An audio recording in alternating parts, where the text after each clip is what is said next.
Pai, do Filho e do Espírito Santo. Amém. Prezados irmãos e irmãs, no nosso último programa nós estávamos falando sobre as consequências do pecado de Adão para a humanidade. Vimos como Paulo afirma na carta aos Romanos, capítulo 5, versículo 19, pela desobediência de um só homem, a humanidade toda tornou-se pecadora. E ainda, Romanos 5, 12, pois como o pecado entrou no mundo por um só homem e por meio do pecado a morte, e a morte passou para todos os homens porque todos pecaram.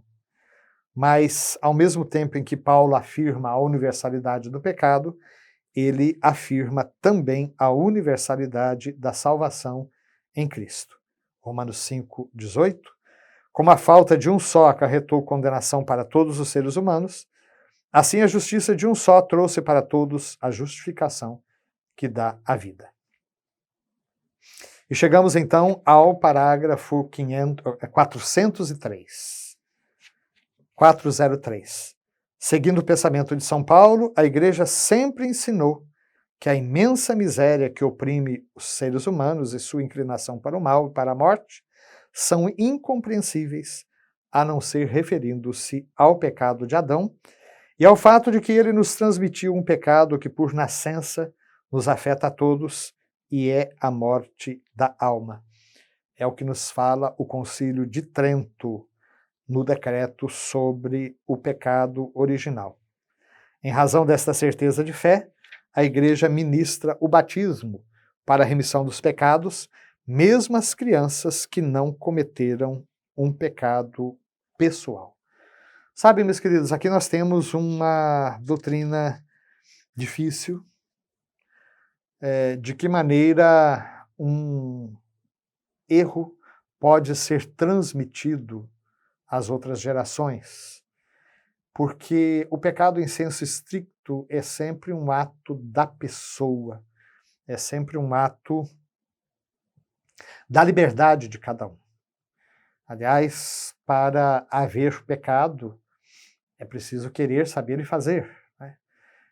Qualquer ato que eu faço sem querer, um ato involuntário, por exemplo, você está lá na sacada e esbarra no jarro de flores e mata alguém que está passando lá na calçada. Embora tenha havido um mal muito grande, a morte de alguém, não houve pecado porque não houve a liberdade ou a vontade de praticar um ato errado, de praticar um ato criminoso. É preciso, então, querer fazer. É preciso saber. Se eu não sei que uma determinada pessoa fica chateada se eu me refiro a ela com um determinado nome, se alguém me engana falando que o nome da pessoa é um e na realidade é outro, eu não sabia e eu ofendo aquela pessoa, eu não pequei. Quem me induziu ao erro, sim, pecou. Mas não eu, porque eu não sabia. E é claro que é preciso formar a consciência. Né? Tem gente que diz, se para haver o pecado é preciso saber, então é melhor a gente ficar na ignorância, porque aí ninguém precisa ser acusado de nada. Somos ignorantes, só que nós temos a obrigação de formar a própria consciência. De resto, existem certos erros para os quais nós não podemos alegar ignorância. Né? Você vai, atravessa o sinal vermelho, atropela, mata alguém, o guarda vem e você diz, eu não sabia que o sinal vermelho significava que eu tinha que parar. Não, você tinha obrigação de saber. Você não pode alegar ignorância numa situação dessas. Então é preciso formar a consciência. Né? E é preciso fazer, ou seja, tentação não é pecado.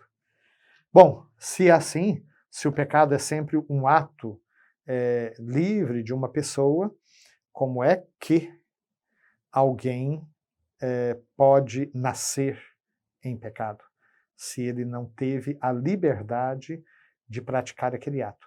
Essa pergunta é uma pergunta bastante séria, eu particularmente de uma maneira bastante superficial, mas acho que ajuda a gente a entender o pecado originado, aquele com o qual todos nascem, é uma espécie de defeito de fabricação, né?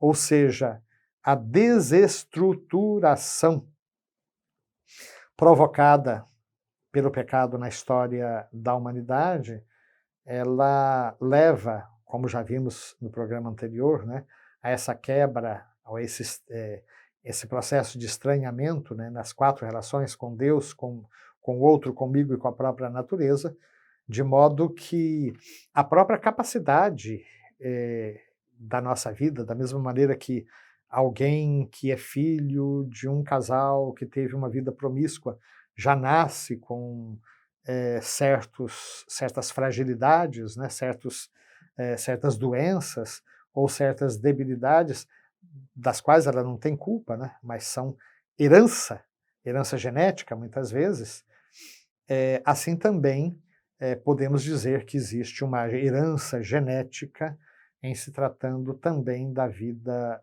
no espírito.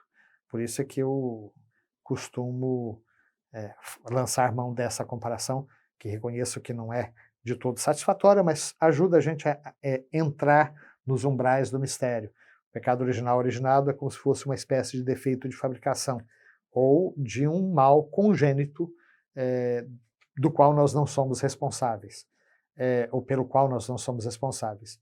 Por isso que, na minha opinião, a gente usa a expressão pecado original por analogia, porque nós nascemos num estado que não é aquele que Deus quer para nós.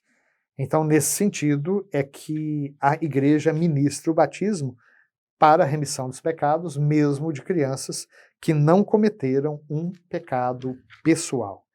Então, repetindo o nosso parágrafo 403, seguindo o pensamento de São Paulo, a igreja sempre ensinou que a imensa miséria que oprime os homens e a sua inclinação para o mal e para a morte são incompreensíveis, a não ser referindo-se ao pecado dos primeiros pais, o pecado que entra no mundo, e ao fato de que esse pecado se transmite por nascença e nos afeta a todos, e que é morte da alma, como nos ensina o Concílio de Trento.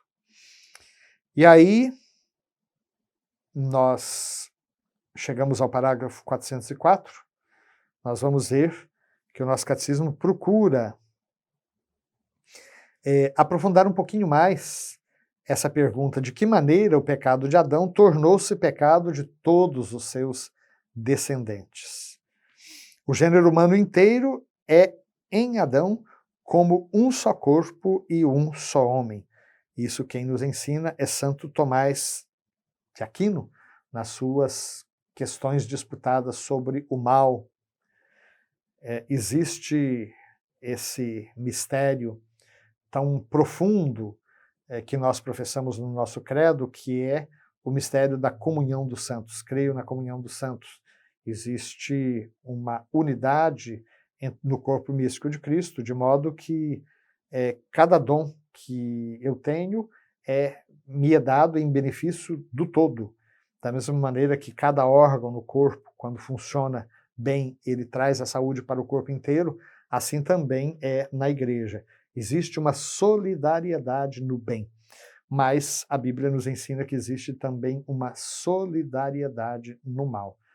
É por isso que se a gente pode dizer que uma alma que se eleva, eleva o mundo, nós podemos dizer também que uma alma que decai faz com que o mundo inteiro seja pior.